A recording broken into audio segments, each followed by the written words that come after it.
नमस्कार दोस्तों, कैसे हो आप। उम्मीद है सभी अच्छे होंगे। स्वागत है आपका पॉलिटी की इस अगली क्लास में। आज का हमारा जो टॉपिक है वो है राज्य के नीति निर्देशक तत्व। राज्य के नीति निर्देशक तत्व। देखो, इसे हम पढ़ेंगे। इससे देखो क्वेश्चन पूछे जाते हैं एनटीपीसी, आरपीएफ और यूपीएसआई स्पेशल। ठीक है, यूपीएसआई में बहुत सारे क्वेश्चन पूछे गए हैं।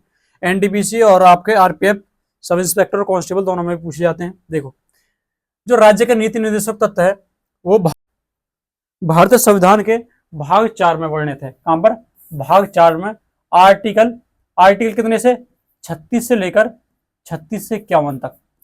आर्टिकल 36 से 51 तक इनका वर्णन है। इन्हें डीपीएसपी के नाम से भी जाना जाता है। ठीक है, अच्छा, ये जो है, जो नीति निर्देशक तत्व है, इन्हें शासन के लिए आधारभूत बताया गया है।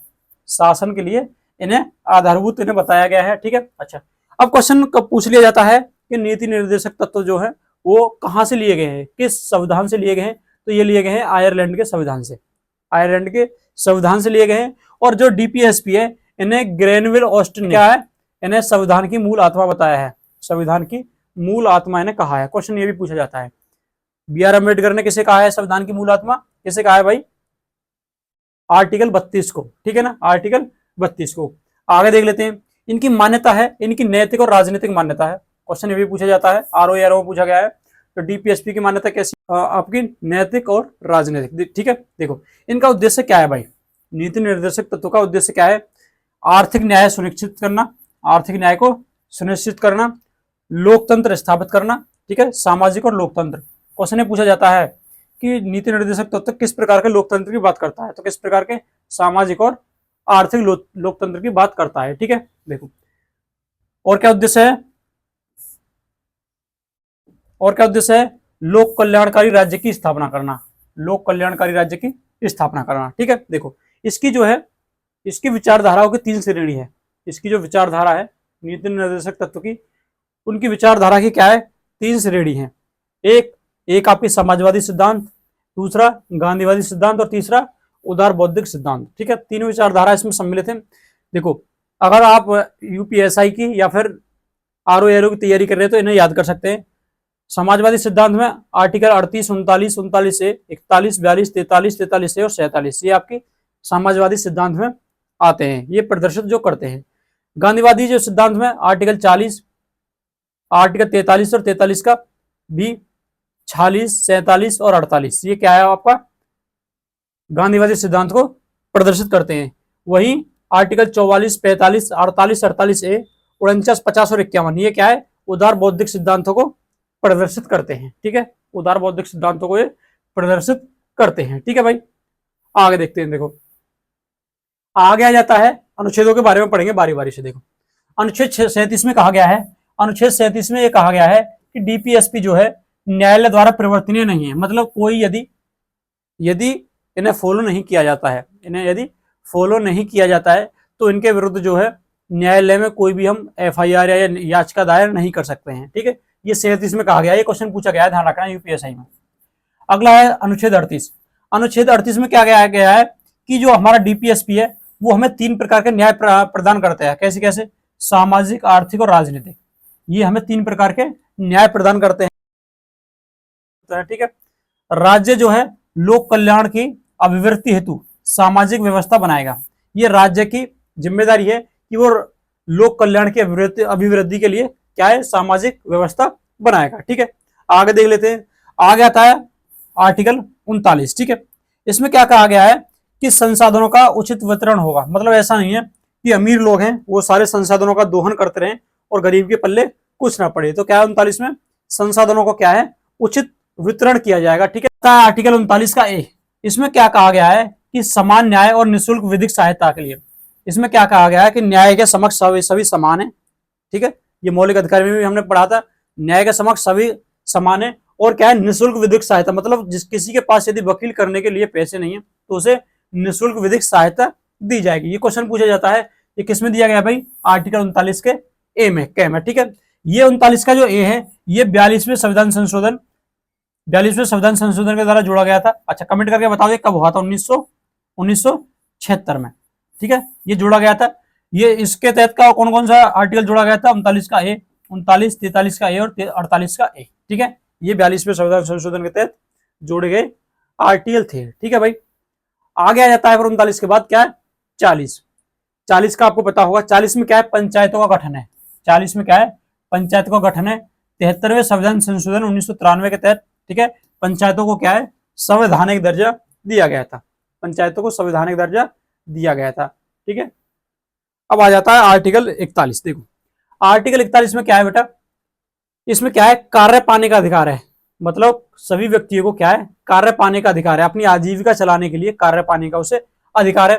शिक्षा और लोक कल्याण सहायता पाने का अधिकार है। शिक्षा पाने का अधिकार है, आपको बताया था मैंने 6 से 14 साल तक के बच्चों के लिए निःशुल्क और, ठीक है, आवश्यक शिक्षा और लोक सहायता। ठीक है, जो भी सरकार कोई भी पॉलिसी लेकर आती है तो उसे उसका हक है उसका लाभ उठाने का। ठीक है, कार्य पाने का अधिकार है। इसके तहत ही सरकार ने मनरेगा जो स्कीम है इसी के तहत इसी को लागू करने के लिए क्या है लेकर आई थी, क्या है सरकार। ठीक है, कार्य पाने का अधिकार है।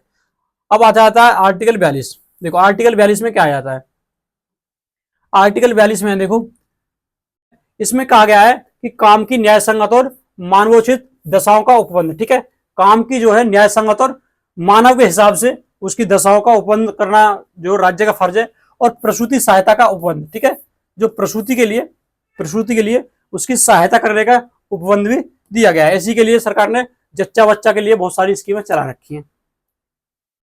अगला है आर्टिकल 43। आर्टिकल 43 में क्या है भाई, कर्मकारों हेतु निर्वाह मजदूरी। कर्मकारों के लिए क्या है निर्वाह मजदूरी। ठीक है, जैसे आपने देखा होगा नरेगा का कि साल में 100 दिन काम प्रतिदिन 100 रुपए दाम। ठीक है, तो इसी प्रकार यह बताया गया है कि महंगाई के हिसाब से निर्वाह मजदूरी ये फर्ज बनता है राज्य का। और वहीं 43 के ए में कहा गया है कि उद्योगों के प्रबंधन में कर्मकारों का भाग लेना। उद्योगों से संबंधित है, उद्योगों के प्रबंधन से संबंधित है।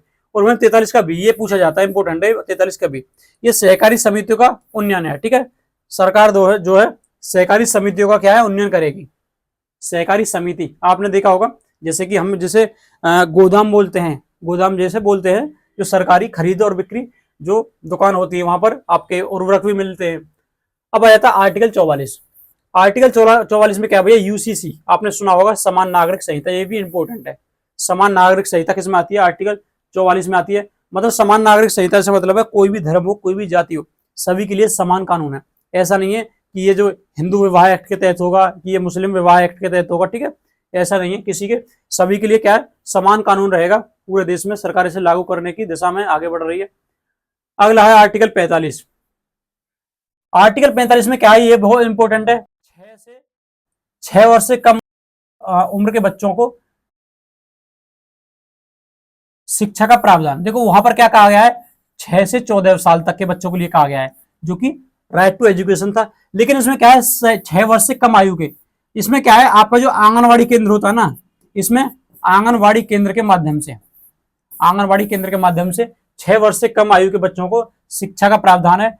86वां संविधान संशोधन 2002 के तहत क्या है 6 से 14 साल तक के बच्चों को निःशुल्क शिक्षा है। ठीक है, ये जो है मौलिक अधिकारों में भी है, ये डीपीएसपी में भी है और ये मौलिक कर्तव्यों में भी है। ये तीनों का हिस्सा है जो 6 से 14 वर्ष वाला। ठीक है, तीनों का हिस्सा है। तो इसमें क्या है 45 में 6 वर्ष से कम आयु के जितने बच्चे हैं उनके लिए शिक्षा का प्रबंध करेगी सरकार।